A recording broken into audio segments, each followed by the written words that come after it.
I was really surprised by the one thing I noticed immediately when I came out into the wilderness. You see, I'm from the city, or I don't know, East Salem. The things that I notice there are cars driving on Lancaster, the humming of my computer when I'm sitting in my office, the cat meowing when he's hungry in the morning, my 3 little boys wrestling or complaining or playing video games. Those are some of the things I noticed, but the one thing I noticed that was really surprising was the sound when I went in the wilderness. You see, a lot of times when you get in the routine of things, everything just becomes white noise. It doesn't mean it's bad. It just means that you just get used to the things you do. Even the sounds of the things you normally do. But when you come out into a place like the wilderness, you hear different things. Something fresh happens. You hear different noises, different sounds than you would otherwise. And it was the river that was so surprising that how loud it was. It's not my first time ever being around the river.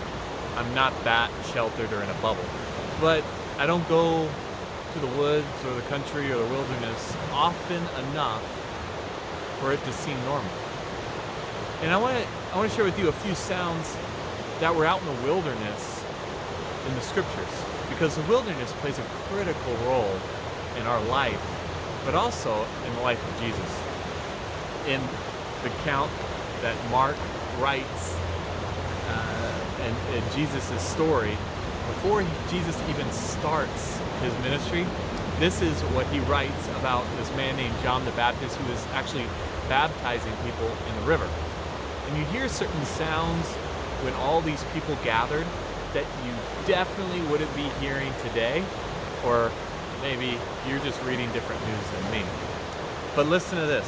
In Mark chapter 1, it says in verse 5, people from the Judean countryside and all the people of Jerusalem were going out to meet him, John the Baptist, and were being baptized by him in the river. And this is the sound that they heard. They heard the sound of this, that they confess their sins. They heard, people there would hear the sounds of people confessing their own sins, meaning the times that they might have got things wrong, the times that they yelled at their child in a way that was not right, or the time that they cheated or stole or you name it, anything that would not be pleasing to God for these people, they would confess it. Those were the actual sounds they heard in the wilderness. It seems like we don't hear those kinds of sounds in our culture today. And then get this, here's this other sound.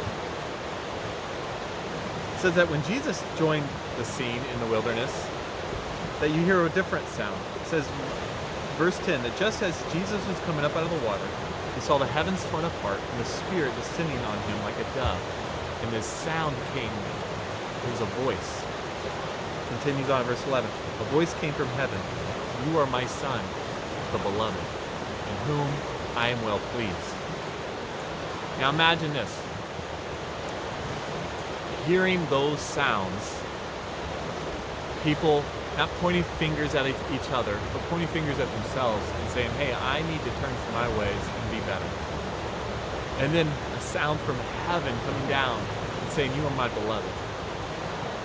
Man, I think those are the types of sounds that we need to hear more. We need a freshness.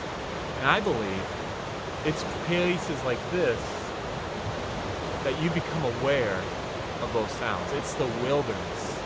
I want to encourage you to find a place to go today, this week, maybe this month, to intentionally get away from the routine, intentionally get away from the family, just for maybe an hour, maybe for 30 minutes. I don't know what it is for you, but I want to encourage you, because I believe there's voices and there's sounds that you need to hear.